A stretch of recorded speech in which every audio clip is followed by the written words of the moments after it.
देश की राजधानी दिल्ली की हवा जहरीली हो रही है और प्रदूषण गंभीर स्तर पर पहुंच गया है। इसके चलते वायु गुणवत्ता प्रबंधन आयोग यानी कि CAQM ने ग्रेडेड रिस्पांस एक्शन प्लान के चरण 4 को लागू कर दिया है। इसके बाद दिल्ली में डीजल वाहनों पर रोक लगा दी गई है। दिल्ली में अभी तक ग्रैप 3 लागू था, लेकिन प्रदूषण का स्तर बढ़ने के बाद ग्रैप 4 लागू करने का फैसला किया गया।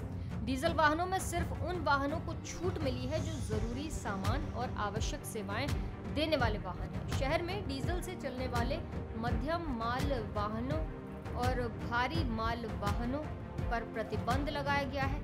इससे पहले ग्रेप 3 वाले चरण में CAQM ने 2 नवंबर से डीजल के BS4 और सभी BS3 निजी कारों पर प्रतिबंध लगा दिया था। केंद्रीय प्रदूषण नियंत्रण बोर्ड यानी CPCB के अनुसार दिल्ली भर में वायु गुणवत्ता गंभीर श्रेणी में बनी हुई है।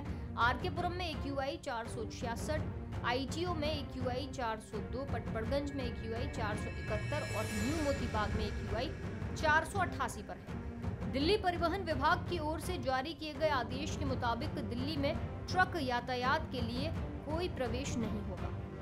आवश्यक सेवाएं प्रदान करने वाले ट्रकों और सभी LNG, CNG या इलेक्ट्रिक ट्रकों को छोड़कर जरूरी चीजों को ले जाने, आवश्यक सेवाएं प्रदान करने वाले को छोड़कर EV, CNG, BS, VI diesel के अलावा दिल्ली के बाहर पंजीकृत LVC के लिए भी दिल्ली में प्रवेश की अनुमति नहीं दी गई है। आदेश में कहा गया है कि आवश्यक वस्तुओं में कच्ची सब्जियां, फल, अनाज, दूध, अंडे, बर्फ और पेट्रोलियम उत्पाद शामिल हैं। इस बीच टैक्सी चालकों के संघों ने कहा है कि पूर्ण प्रतिबंध व्यक्तिगत वाहनों के नियंत्रण में प्रदूषण की स्थिति को ध्यान में नहीं रखता है। वहीं दिल्ली में ग्रैप की स्टेज 4 के निर्माण गतिविधियों के प्रतिबंध दायरे को भी बढ़ा दिया गया। इसे निजी नागरिक निर्माणों पर मौजूदा प्रतिबंध से लेकर फ्लाईओवर, सड़कों और पुलों सहित सभी प्रमुख सार्वजनिक बुनियादी ढांचा परियोजनाओं तक ले जाया गया है। लोक निर्माण विभाग वर्तमान में कई सड़क बुनियादी ढांचा परियोजनाओं पर निर्माण कार्य कर रहा है, लेकिन इस पाबंदी के बाद ये काम